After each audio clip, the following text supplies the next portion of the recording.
मैं आपसे विक्रम के ट्रामा सेंटर के मुद्दे पे बात करना चाहता हूं और आपको कुछ विषयों पे अवलोकन कराना चाहता हूं।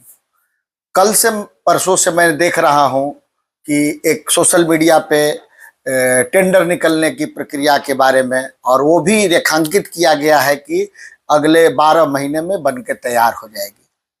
और यह सिलसिला कब से शुरू हुआ, वहां से मैं आपको थोड़ा सा याद दिलाना चाहता हूं। अक्टूबर के शायद महीने में सम्राट चौधरी जी विक्रम आए और उन्होंने विक्रम में ट्रामा सेंटर के उद्घाटन की बात कही।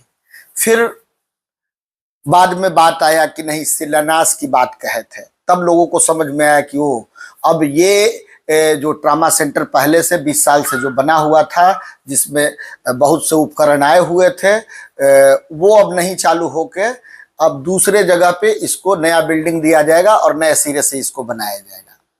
तो इसमें सोचने वाली बात यह है कि जब इतने लंबे वर्षों तक इसका इंतजार रहा, तो सम्राट चौधरी जी के कहने से, मतलब कि बिहार के उप मुख्यमंत्री के कहने से ये बातें अब शुरू हो गई है। तो ये बातें खत्म हो गई कि यूपीए की सरकार ने जो 2005 में जो भाजपा और एनडीए की जो सरकार बनी नीतीश कुमार की, तो उन्होंने 13 बार लगभग 10 सालों तक बिहार की जनता को ये बात कह के गुमराह करते रहे कि यूपीए की सरकार इसको चालू नहीं होने दे रही है क्योंकि ये केंद्रीय नेतृत्व का सरकार का मामला है। तो आज ये साबित हो गया कि यह बिहार सरकार का मामला था, क्योंकि बिहार के ही उप मुख्यमंत्री सम्राट चौधरी जी ने इस बात को कहा और यह कार्य प्रारंभ की बात कही जाने लगी है। तो एक तो बात जरूर सोचने वाली है कि इतने वर्षों तक बिहार में एनडीए की सरकार थी और डबल इंजन की जहां तक बात होती है, वो भी लगभग 7 साल सरकार में वो लोग रहे हैं। तो आज ऐसा क्या हो गया कि उनको विक्रम के ट्रामा सेंटर पे की सुधि लेने की बात याद आ गई? तो इसको आप राजनीति के उस घटनाक्रम से जब जोड़ के देखेंगे तो समझ में आना शुरू हो जाएगा। 2024 के लोकसभा के इलेक्शन में विक्रम विधानसभा से भाजपा को 5000 से आरजेडी के कैंडिडेट ने यहां लीड ले लिया। यह पहली बार हुआ। मतलब कि जो भाजपा के वोटर थे, उन्होंने इस बार बहुत संख्या में या तो मतदान तक गए नहीं, या फिर गए तो उन्होंने अपना रोष भारतीय जनता पार्टी की सरकार पे निकाली। और ट्रामा सेंटर वाले मुद्दे को भी थोड़ा सा कंसर्न था, क्योंकि हमारे दीपक जी और बहुत लोग ऐसे, सैकड़ों लोग ऐसे विक्रम की जनता थे जो इस बात के लिए आंदोलन रत रहे और जनता की आवाज बन के वो नक्कार काने की तूती में अपनी आवाज लगाते रहे, सरकार तक अपनी बात को पहुंचाते रहे।